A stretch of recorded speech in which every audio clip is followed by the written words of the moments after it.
51 ବର୍ଷ ତଳର ମାଟ୍ରିକ ଛାତ୍ରଛାତ୍ରୀମାନଙ୍କ ବନ୍ଧୁ ମିଳନ। ନୟାଗଡ଼ ଜିଲ୍ଲା ଓଡ଼ଗାଁ ବ୍ଲକ ଷୋଲପଟା ହାଇସ୍କୁଲର 1972 ବ୍ୟାଚ୍ ଛାତ୍ରଛାତ୍ରୀମାନଙ୍କର ବନ୍ଧୁ ମିଳନ କାର୍ଯ୍ୟକ୍ରମ ଷୋଲପଟା ହାଇସ୍କୁଲ ପରିସରରେ ଅନୁଷ୍ଠିତ ହୋଇଯାଇଛି।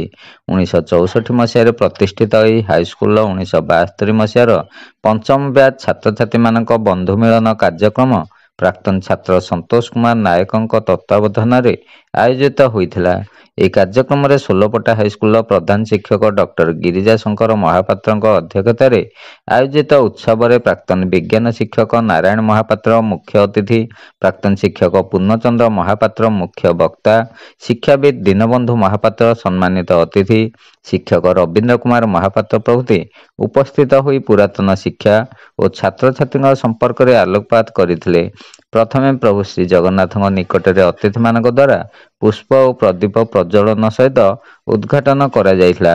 ପ୍ରାକ୍ତନ ଶିକ୍ଷକ ଯୁଧିଷ୍ଠିର ପାଢ଼ୀ ଓ ପ୍ରାକ୍ତନ ସହପାଠୀ ଈଶ୍ୱର ମହାପାତ୍ରଙ୍କ ଗୋଡ଼ିସାହିଙ୍କ ବିୟୋଗରେ ନୀରବ ପ୍ରାର୍ଥନା କରାଯାଇଥିଲା।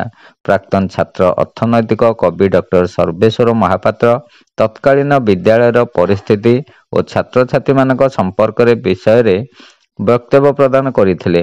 ପ୍ରାକ୍ତନ ଛାତ୍ର କବି ଦେବରାଜ ବିଶୋଇ ଓ କବି ସୁଦର୍ଶନ ପରିଡ଼ା ଅତୀତ ସ୍ମୃତିକୁ ମନେ ପକାଇ କବିତା ପାଠ କରିଥିଲେ। ଷୋଲପଟା ହାଇସ୍କୁଲର କୃତି ଛାତ୍ର ଓଂଶ୍ରୀ ଶୁଭମ, ଶାନ୍ତନୁ ଜେନା ଓ ଛାତ୍ରୀ ଅର୍ଚ୍ଚିତା ବିଶୋଇଙ୍କୁ ପ୍ରଶଂସା ପତ୍ର ଓ ଟ୍ରଫି ପ୍ରଦାନ କରାଯାଇଥିଲା। ପଞ୍ଚମ ବ୍ୟାଚ୍ ଶିକ୍ଷାର୍ଥୀ 20 ଜଣଙ୍କ ମଧ୍ୟରୁ ପ୍ରାୟ 16 ଜଣ ଓ ସେମାନଙ୍କର ସହଧର୍ମିଣୀମାନେ ଉପସ୍ଥିତ ରହି କାର୍ଯ୍ୟକ୍ରମକୁ ସାଫଲ୍ୟମଣ୍ଡିତ କରିଥିଲେ। ଶେଷରେ ସନ୍ତୋଷ କୁମାର ନାୟକ ଧନ୍ୟବାଦ ଅର୍ପଣ କରିଥିଲେ।